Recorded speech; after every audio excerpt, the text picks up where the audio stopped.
Queridos amigos do Centro Espírita Irmã Clara, feliz por estar com vocês, ainda não presencialmente, mas da forma com que agora nos comunicamos. O futuro com certeza nos trará a oportunidade de estarmos novamente juntos.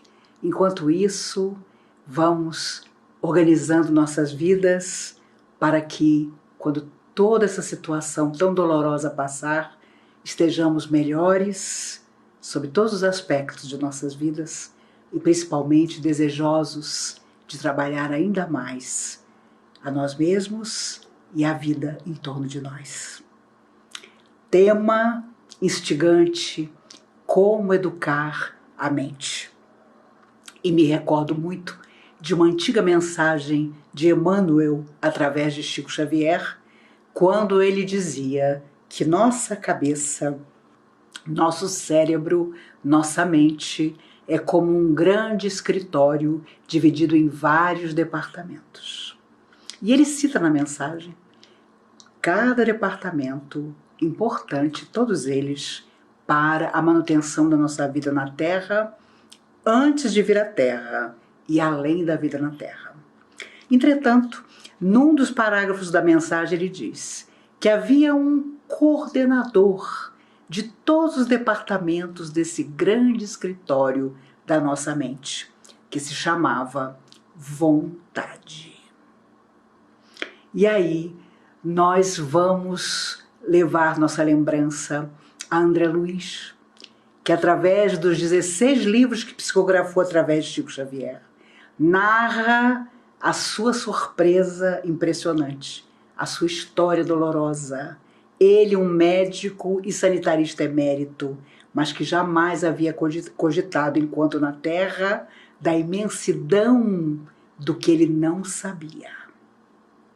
E me lembro também de Emmanuel dizendo a Chico, quando Chico sempre comentava que quando ia às consultas médicas, e ia a muitas pelas dificuldades de saúde que ele tinha, quando ele ficava na sala de espera, ele fechava os olhos e o primeiro desejo dele, o primeiro pensamento era uma prece em que ele pedia às forças do bem que o médico que ia atendê-lo pudesse ser inspirado para acertar com o seu diagnóstico, com a sua necessidade. E as pessoas brincavam: mas Chico, justo você, que tem Emmanuel, que tem Dr. Bezerra ao seu lado. E ele dizia: todos deveríamos fazer isso. Na hora da consulta, pedir que as forças do bem estejam inspirando o profissional que vai nos atender. E, uma vez conversando com Emmanuel, falando sobre esse seu costume, Emmanuel disse a ele: se todos os médicos orassem, pretextando que através da oração, do pensamento nobre e positivo, todos os profissionais, principalmente aqueles que cuidam da nossa saúde, estariam sintonizados com as forças maiores e poderiam ser muito mais úteis na hora da necessidade da pessoa que eles iam socorrer. André Luiz, no entanto, no mundo espiritual, descobre que a cabeça não está no corpo físico acima do coração por acaso. Ela comanda os nossos impulsos, embora os nossos impulsos nasçam dos nossos sentimentos. E por isso, dominar os nossos sentimentos, educá-los, conhecê-los, evangelizá-los, se podemos dizer assim, é uma das primeiras tarefas para educar a nossa mente. É por isso que há pessoas que raramente passam por perturbações espirituais, embora tenham uma vida dolorosa e difícil na Terra. Porque, de alguma maneira, elas encaram as lutas e o sofrimento de uma forma tão objetiva e racional, que não se deixam levar pelas divagações, pelas ilusões, pelas decepções e nem se consideram afastadas das coisas boas e da misericórdia de Deus, quando as coisas não caminham como elas desejariam. Já outros não ficam enfermos só do corpo, mas antes da alma, do espírito. E os amigos espirituais dizem que um dia a medicina terá que se render à certeza de que quando o corpo adoece, muito antes, a cabeça já estava enferma. Já estávamos atraindo energias que acabam por fragilizar o nosso corpo físico. A medicina já está seguindo esse caminho. Há muitos médicos que hoje acreditam que emocionalmente nós afetamos tão profundamente o nosso corpo de carne que até graves enfermidades podem ser creditadas às questões da emoção que nós não solucionamos. Há uma pesquisa feita há anos entre mulheres americanas que desenvolveram em determinado momento das suas vidas câncer de mama. Quase 70% delas, portanto a maioria, havia vivido sérios rompimentos afetivos que não haviam sabido solucionar com equilíbrio. E com isso somatizaram aquela perda, o divórcio, o luto, e surge depois então o câncer de mama. Era uma coisa tão notória que a pesquisa não pôde deixar de observar que um outro grupo de mulheres que não havia sido acometido pela doença tinha tido as mesmas perdas, na mesma intensidade ou até maiores, mas haviam sido, de certa forma, tinham uma maneira diferente de encarar aquela situação.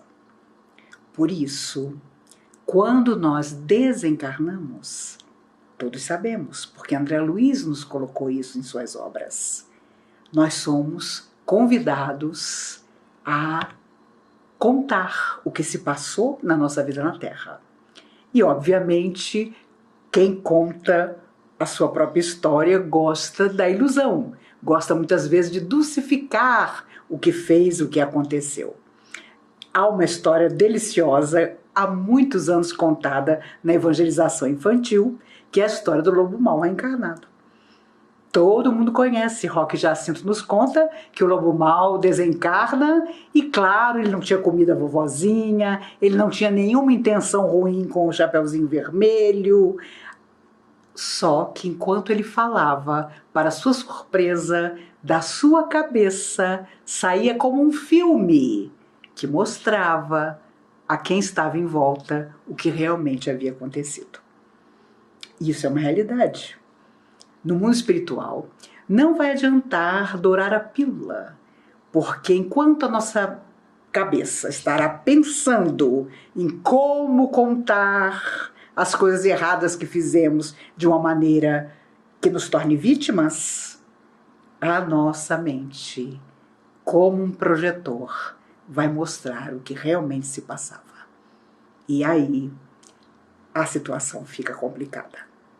Por isso também, as almas suicidas passam por um processo de renovação em que os nossos irmãos hindus desencarnados e são especialistas em hipnose, fazem um trabalho seríssimo com as almas suicidas para que elas reprogramem suas mentes no mundo espiritual, nos hospitais de refazimento, para então planejar aqueles que têm condições uma próxima existência. Tudo na cabeça. A cabeça comandando, determinando aquilo que nos impulsiona. Por isso, quando nós educamos os nossos sentimentos, quando nos sublimizamos, quando nos tornamos melhores, vamos aperfeiçoando a nossa capacidade de pensar, de transmitir o positivo e de absorver o positivo também. Por isso, quantas vezes já ouvimos alguém dizer: nossa, eu tive uma sensação horrível. Eu tinha uma mágoa tão grande de fulano e toda vez que eu lembrava dele, embora ele tivesse me feito alguma coisa ruim, o mal-estar que eu sentia era absurdo. E os amigos espirituais dizem que quando lembramos de alguém com mágoa ou com raiva, antes que o nosso pensamento atinja aquela pessoa em quem pensamos, primeiro o pensamento nos inunda, depois vai na direção da pessoa que estamos pensando. Por isso, o mal-estar. Por isso, às vezes vemos a pessoa de longe e já não nos sentimos bem. Porque o pensamento que temos ao vê-la é a lembrança dos sentimentos menos nobres que um dia nos ligaram a essa pessoa. Tamanha a força que o nosso cérebro possui.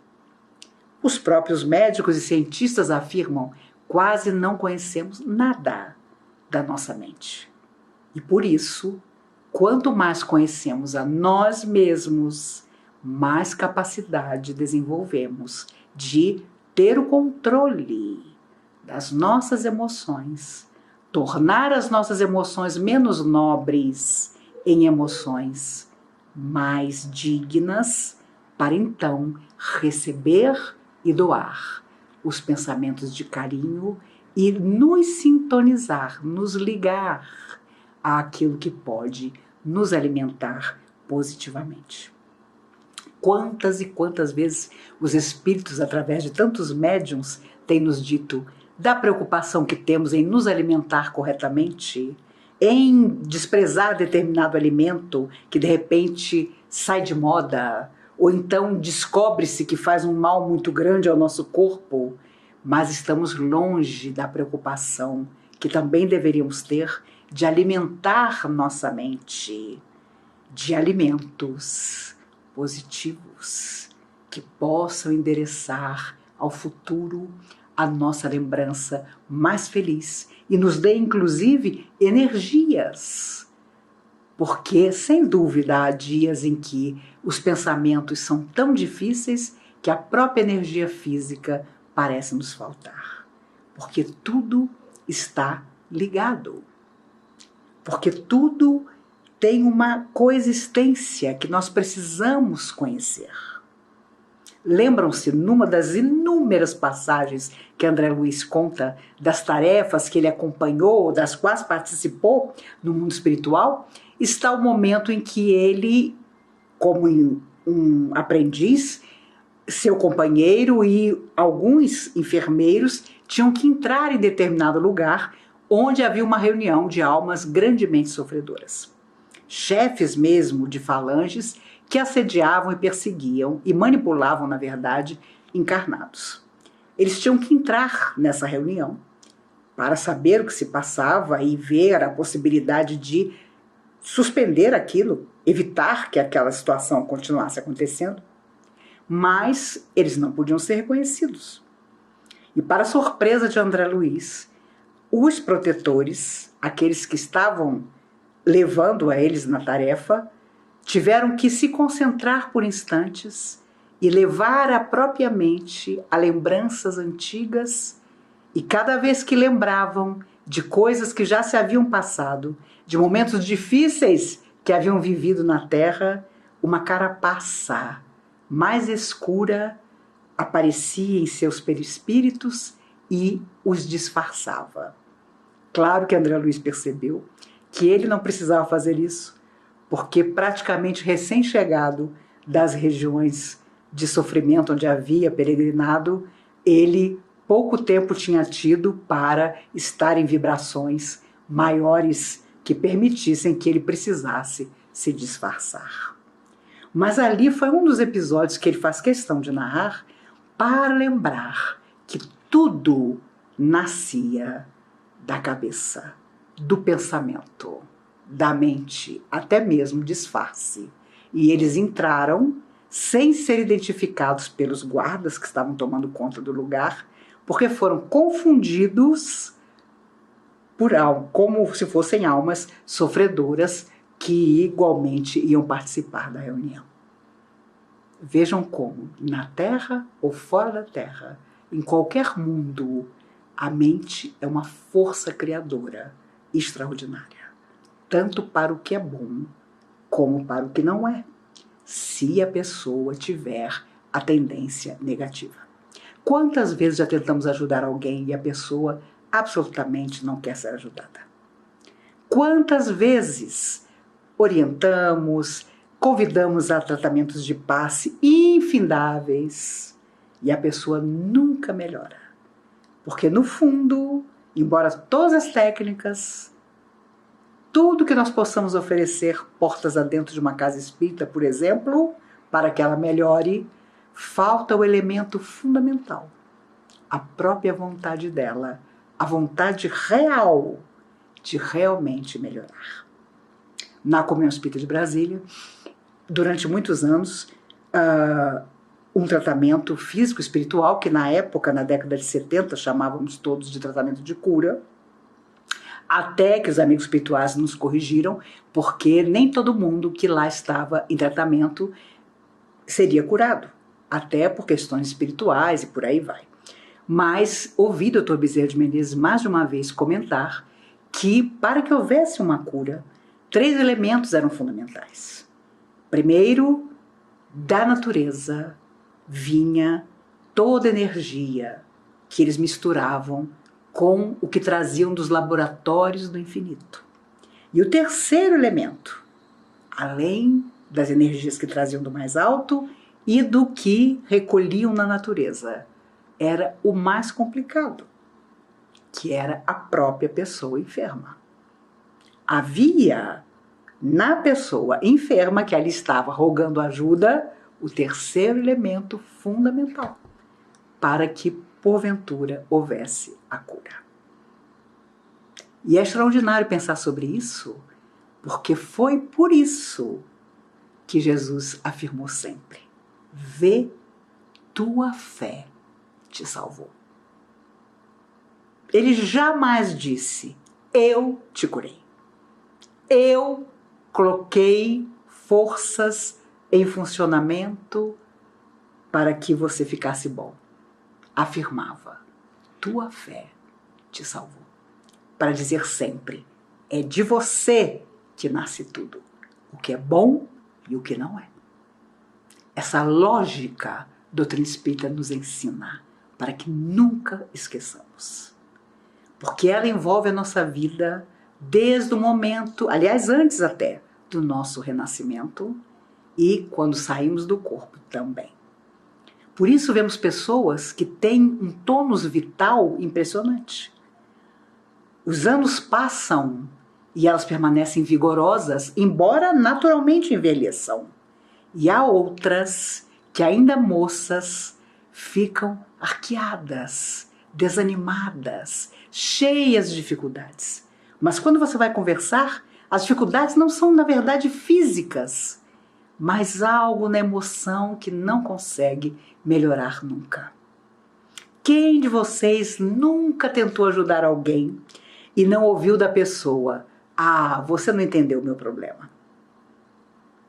Essa é uma frase-chave de quem, na verdade, não quer ser ajudado. E olhe, o que tem de gente que não quer ser ajudada é demais. Dureza é você, ao longo dos anos, perceber a diferença entre aquele que realmente quer ajuda e aquele que vai pedir ajuda sempre, mas nunca realmente vai querer ser ajudado de verdade. E existem muitas pessoas assim. Eu conheço pessoas que chegaram à Comunhão Espírita de Brasília no final de 1972, exatamente como eu tinha 15 anos, e que até hoje, quase 50 anos depois, tomam passe. E não tem coragem de dizer se são felizes ou não são, porque a verdade é que não podem ser felizes aqueles que deixam os anos e os anos passarem sem fazerem nada por si mesmas e pelos outros. Não é simplesmente estudar doutrina espírita, ir para um grupo mediúnico, desenvolver mediunidade. Isso todo mundo pode fazer. Mas há transformação real. o objetivo de realmente dedicar parte da sua vida a uma mudança que vai fazer diferença mesmo para você, para a sua saúde, ainda que nós tenhamos todas as dificuldades inerentes ao nosso DNA, à nossa herança genética, familiar, às nossas lutas que muitas vezes nós mesmos pedimos antes da nossa vinda à Terra. Mesmo assim, existe uma saúde que é a saúde da nossa cabeça e do nosso coração. Essa nos cabe permanentemente acolher e aperfeiçoar. E, obviamente, isso nunca acontece se nós não nos dedicamos a fazer o bem. Aí surge o grande convite da doutrina espírita, que é o convite de todas as religiões.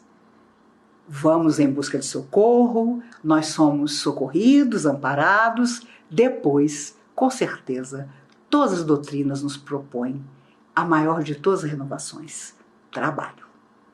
E o trabalho, sem dúvida, modifica para sempre a nossa cabeça e o nosso coração também. Porque quem já sentiu a alegria de poder servir ao próximo, não esquece jamais. Fica marcado para sempre, não como uma vaidade, mas como uma necessidade sua mesmo de continuar fazendo o bem. Perguntaram uma vez ao Chico: Chico, e quando as pessoas só fazem o bem pensando em receber alguma coisa em troca? E ele, muito alegre, disse: olha, já é 50%. Um dia, a pessoa que pensa em receber em troca vai se esquecer disso e vai fazer 100% a sua caridade.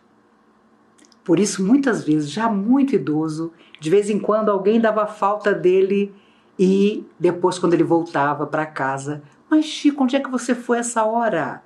E ele dizia: hoje eu estava necessitado de conversar com alguns dos meus professores de paciência.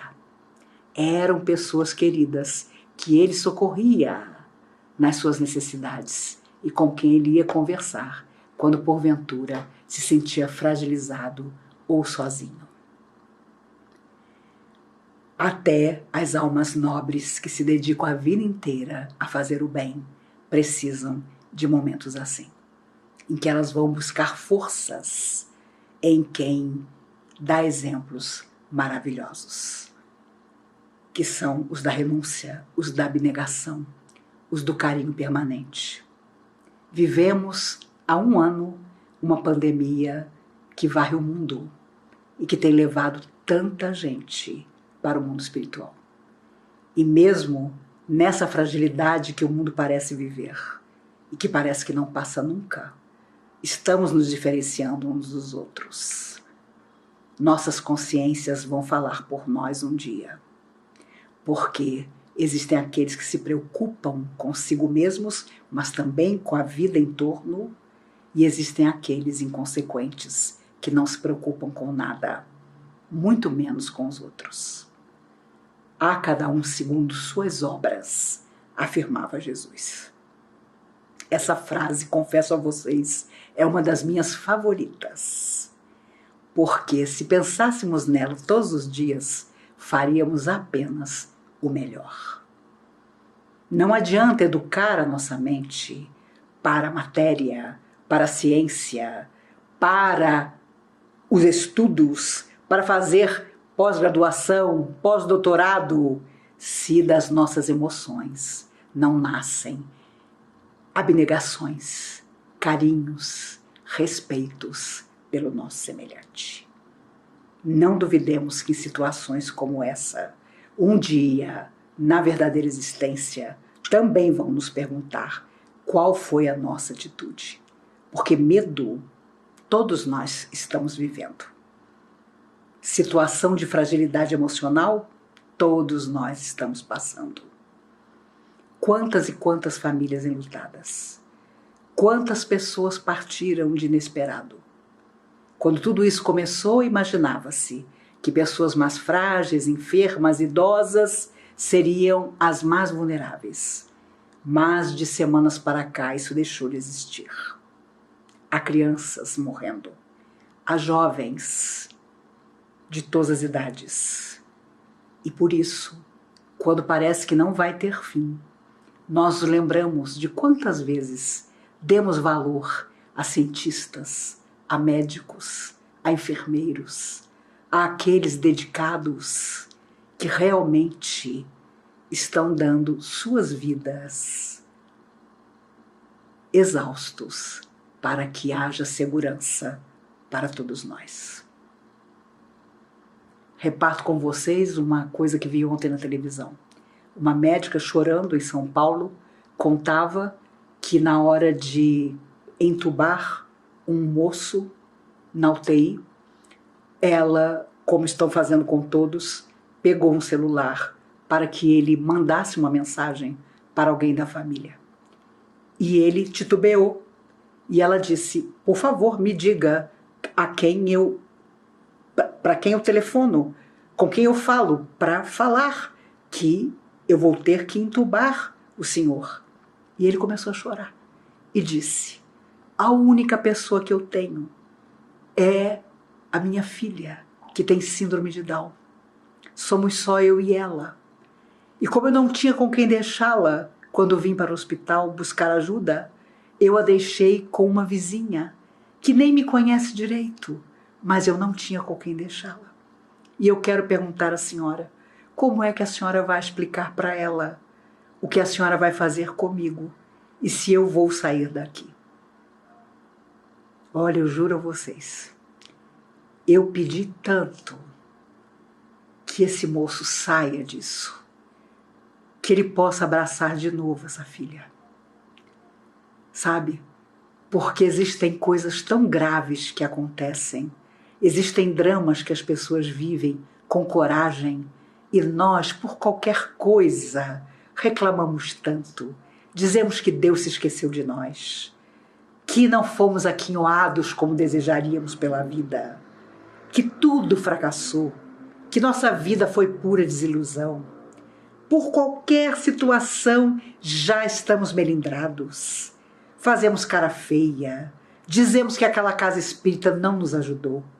Quantas e quantas vezes ao longo desses muitos anos ouvi pessoas dizendo, isso aqui é fraco, porque tudo que eu peço não consigo. Eu sei que eu tenho merecimento, então por que eu não consigo?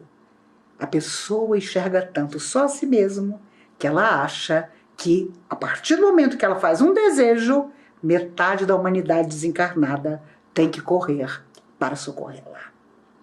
Me recordo, já tem muitos anos, depois de uma palestra sobre reencarnação, um moço veio falar comigo e disse assim, a senhora é muito dramática, porque eu tenho certeza de que eu sou uma pessoa que a vida tornou absolutamente inconformada, porque nada do que eu merecia me aconteceu. E eu tenho certeza de que o que me aconteceu eu não merecia.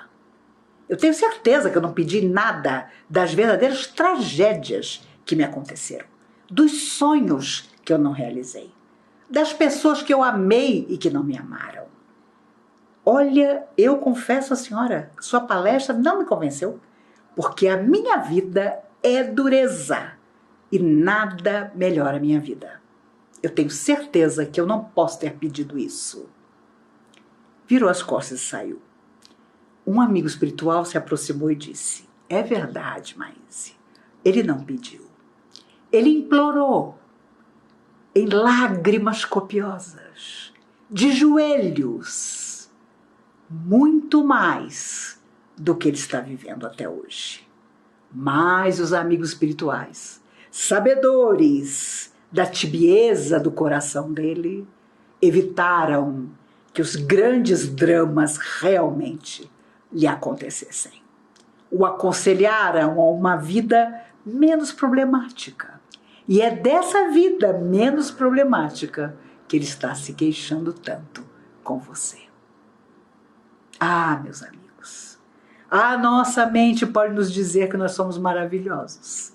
pode dizer diariamente que aqueles que não simpatizam conosco estão todos equivocados. Mas o dia de amanhã vem perto. E esse corpo físico, que é um grande isolante, um dia deixará de existir. Essa é a certeza de todos nós. E uma vez libertos, estaremos mesmo livres? Nossa mente voará na beleza das coisas felizes que nos aguardam, porque nós semeamos coisas felizes no coração dos outros, porque nós educamos a nossa mente a mentalizar coisas felizes, a irradiar coisas felizes para os outros, não simplesmente para nós. Ou vai ser tudo uma complicação, porque estaremos aprisionados, fechados em nós mesmos. Por isso, tantas almas sofredoras, quando se manifestam, afirmam estar presas. Afirmam querer correr para longe dali sem conseguir, porque no fundo estão aprisionadas em seus próprios sentimentos, nas lembranças terríveis que deixaram na terra e que são verdadeiras algemas. E é claro, as almas sofredoras, inteligentes como são, antigamente, em doutrina espírita, quando você falava de alma sofredora, você imaginava, coitada, tão ignorante. Com o passar do tempo, os estudos nos mostraram, as obras psicografadas, que a alma sofredora de pouco inteligente nada tem. Me lembro, há muitos anos, de uma moça com processo de obsessão muito grave. Ela não conseguia desvencilhar-se de pensamentos suicidas e começou a fazer um tratamento lá na comunhão. E ela entrava para tomar passe e vinham as entidades sofredoras para serem socorridas, orientadas. E muito interessante porque um dia, no meio do tratamento dela, uma certa noite, veio um dos chefes dos espíritos que comandavam aquela obsessão que a assediava. E ele ria. E o orientador perguntou por que ele estava rindo. E o espírito sofredor disse, olha, eu estou rindo porque ele, e apontou para a jovem encarnada, acha que nos engana. Ele acha que somos tolos. Ele se disfarça de mulher para que nós não o identifiquemos. Mas nós sabemos muito bem quem ele é. Ele está até bem vestido, parece mesmo uma mulher. Mas nós sabemos quem ele é. Ele é a pessoa que nos fez amargar a escravidão. E nós estamos aqui atrás dele, sem perdoá-lo. Porque as nossas mentes sobre ele, que hoje se disfarça de mulher, são as algemas que ele agora carrega. E para nossa surpresa percebemos que, embora a inteligência daquela alma desencarnada, ela não tinha noção de que tanto tempo se passara, que o seu adversário havia saído do corpo, como o homem que era, e voltado num corpo feminino. E ele ironizava, voltou vestido de mulher para se esconder de nós, mas nós o encontramos.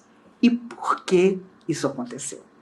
Porque embora o espírito estivesse habitando um corpo feminino, as irradiações que saíam dele, a mente dele era a mesma. Era do antigo Senhor, que hoje uma jovem mulher trazia no seu íntimo os pensamentos mais complicados, mais cruéis. Então vejam como educar a mente, no fundo, é preservar a nossa saúde de uma vida para outra. É desligar a nossa mente da mente de almas que foram nossas adversárias ou nossas vítimas, para que todos possamos nos renovar futuramente. Me recordo de uma história que seu Erasmo Cravo me contou. Ele, um dos fundadores da Comunhão Espírita de Brasília, filho de Maria Modesto, uma pioneira da doutrina espírita, que fundou o Lar das Meninas de Uberaba e também o Sanatório Espírita de Uberaba, onde ela trabalhou incansavelmente. Uma alma magnífica que, já muito doente, ela teve câncer no pulmão, morreu no final de 1964, há muitos anos atrás, ela incorporava do seu Eurípides Barçanufo, Dr. Bezerra de Menezes, uma alma magnífica. Ele, filho caçula, seu Erasmo, de Dona Maria Modesto. E uma vez ele me contou que toda a família de Uberaba havia, e há até hoje em Uberaba, aquela grande feira de gado. E ele era um jovem, tinha acho que uns 17 ou 18 anos, acho que menos de 18 anos, e sempre família espírita, a mãe muito dedicada, e ele muito ali, correto e digno, uma família maravilhosa. Naquele dia, ele me contou, ele desencarnou há 3 anos atrás, com 95 anos, uma das almas mais extraordinárias que conheci na Terra. Porque se há uma pessoa que eu jamais vi falar nada de ninguém que não fosse uma coisa nobre, foi seu Erasmo Cravo. Nós éramos da mocidade, nos juntávamos para falar uma fofoca ou outra, falar de alguém mesmo. Ele se aproximava com toda tranquilidade e dizia: mas vocês estão esquecendo que fulano, que era a pessoa de quem estávamos falando mal, tem esta e esta qualidade. E ficávamos mortos de vergonha. Mas seu Erasmo me contou que naquele dia, rapaz, era feira de gado em Uberaba, tinha gente para burro na cidade. Ele amanheceu complicado. Na cabeça dele só vinham pensamentos de fazer bobagem, de fazer uma loucura, de ser o contrário do Erasmo que ele era. Botou na cabeça que, por exemplo, ele ia sair pela cidade, não ia dar satisfação para ninguém do que ele ia fazer, ele ia sumir por umas horas, ele não ia dizer para a mãe onde ele ia, e assim fez. Num determinado momento, ele se arrumou, saiu. As pessoas estranharam, porque ele era um rapaz educadíssimo, sempre dizia que horas voltava, etc. E ele se embrenhou por Uberaba, a cidade lotada de gente, e pensando: meu Deus, o que eu vou fazer de errado? Sabe quando você está atacado, quando você está procurando uma situação difícil? Era a estreia dele numa perturbação, então ele tinha que fazer uma coisa boa, bem perturbadora. E ele começou a pensar, e olhava um grupo aqui, outro grupo ali, pessoas conversando. Ele era super conhecido na cidade. Então, ai meu Deus, não, ali não dá, as pessoas me conhecem, eu vou inventar alguma coisa, acho que eu vou procurar uma bebida, vou beber, ele que nunca tinha bebido, vou fumar, vou fazer alguma coisa assim bem complicada mesmo. Nisso, vem vindo na direção dele o Chico Xavier. Ele, quando olhou, disse: não é possível. E ele tentou se esconder, porque era muita gente na exposição de gado. Lá vem o Chico. O Chico trabalhava na Fazenda Modelo, que era uma das fazendas que ali estava representada. E lá vem o Chico direto na direção do seu Erasmo. Ele tentou se esquivar de tudo que é jeito, só faltou se jogar no chão. E o Chico abre um sorriso e diz: Erasmo, meu filho, mas era você que eu estava procurando. Seu Erasmo me contava, Maíse, eu não acreditei. Falei: meu Deus, no dia que eu amanheço bem perturbado, com a minha cabeça pensando numa grande bobagem que eu ia fazer, eu encontro quem no meio da cidade lotada? O Chico. E o Chico imediatamente tomou o braço do seu Erasmo e disse assim: Erasmo, meu filho, você acredita? A cidade está tão lotada, eu estou tão cansado, e Chico ainda era moço também, que eu preciso ir na sua casa, mas me perdi. Esqueci o endereço da sua casa, vê se pode, Erasmo. Meu filho, eu não sei o que você está pensando em fazer, mas você me levava lá? Eu preciso muito conversar com sua mãe. E o senhor Erasmo disse: Chico, eu não estava pensando em ir para casa, não. Por favor, meu filho, é rapidinho. Se eu, no meio dessa massa de gente, me perder, aí que eu não chego mesmo na sua casa. Me leve até a sua casa, que eu preciso conversar com a sua mãe. E o senhor Erasmo, sem ter jeito, pegou o Chico pelo braço e levou o Chico até a casa. Óbvio, quando chegou lá, Dona Maria Modesta imediatamente disse: Erasmo, vai passar um café para o Chico. Erasmo, vai pegar um bolo ali dentro do armário para o Chico. e seu Erasmo nunca mais saiu de casa. E quando ele me contou essa história, eu me lembro que eu disse a ele: seu Erasmo, isso é que é ser protegido espiritualmente. No dia em que ainda um garoto, o senhor pensou em fazer uma grande bobagem, quem é que o mundo espiritual traz para lhe atender, para lhe socorrer, para mudar o diapasão da sua mente? Chico Xavier. E ele disse: é verdade, Maíse, mas não por merecimento meu, com certeza por merecimento da minha mãe, que todos os dias, quando saíamos, orava pedindo aos espíritos amigos que todos os seus filhos estivessem protegidos onde quer que estivessem. Por isso, meus amigos, quando um pai, uma mãe, um tutor, um professor, um irmão, um tio, num quarto, senta na beirada de uma cama e ensina uma criança a orar, ele está dando a ela um salvo-conduto para a vida inteira e para além da vida também. Ele está dizendo àquele ser imortal que habita o pequeno corpo da criança que não importa o que aconteça, o que ele pensar, o que ele sentir, tornará o seu caminho nobre ou terrível, cheio de luzes ou com escuridões difíceis de serem superadas. Uma vez perguntaram a Chico Xavier, quando ele fazia uma coisa errada, como ele fazia quando acordava de manhã para fazer a sua prece matinal. Vocês acreditam que tinha gente que perguntava isso para o Chico? E com certeza devia ser espírita. Ele, com toda tranquilidade, respondeu certa vez: eu acordo, me sento na beirada da cama, olho para o céu azul na janela e digo: Senhor Jesus, aqui estou eu, mais uma vez.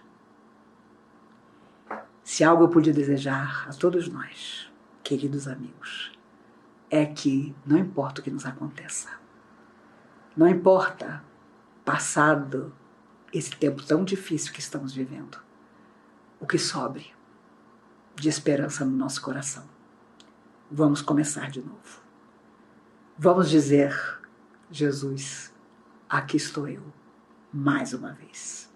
Vamos renovar nossa mente e nosso coração, trabalhando no bem, tendo nunca mais um olhar indiferente na direção do nosso semelhante, mas fazendo com que todo o nosso ser participe da vida de muitos, para que possamos socorrer a muitos. E com certeza veremos que no futuro, quando chegar o nosso dia de retornar à verdadeira existência, uma chuva de bênçãos nos receberá. E alguém nos dirá: bem-vindo, amigo, o mundo ficou um pouco melhor, porque você viveu nele. Eu tenho absoluta certeza que quando nos encontrarmos de novo, tanto eu como vocês estaremos ainda melhores do que estamos hoje. Que Jesus nos guarde, que nos abençoe, para que possamos guardar e abençoar toda a vida em torno de nós, até que presencialmente nos encontremos e possamos agradecer muito as forças do bem que protegem o universo, por tudo que temos, por tudo que foge de nossas mãos, nos ensinando também renúncia, solidariedade, pausa de reajuste do afeto e, principalmente, esperança. Está difícil atravessar esses dias, mas que o nosso primeiro pensamento seja: eu posso, Senhor, eu posso porque confio em Ti. E que o último pensamento do dia seja: Senhor, eu tenho certeza que quando tudo isso passar, seremos todos mais experientes, quem sabe, melhores. Que Jesus nos abençoe, nos guarde e vele por nós, hoje e sempre.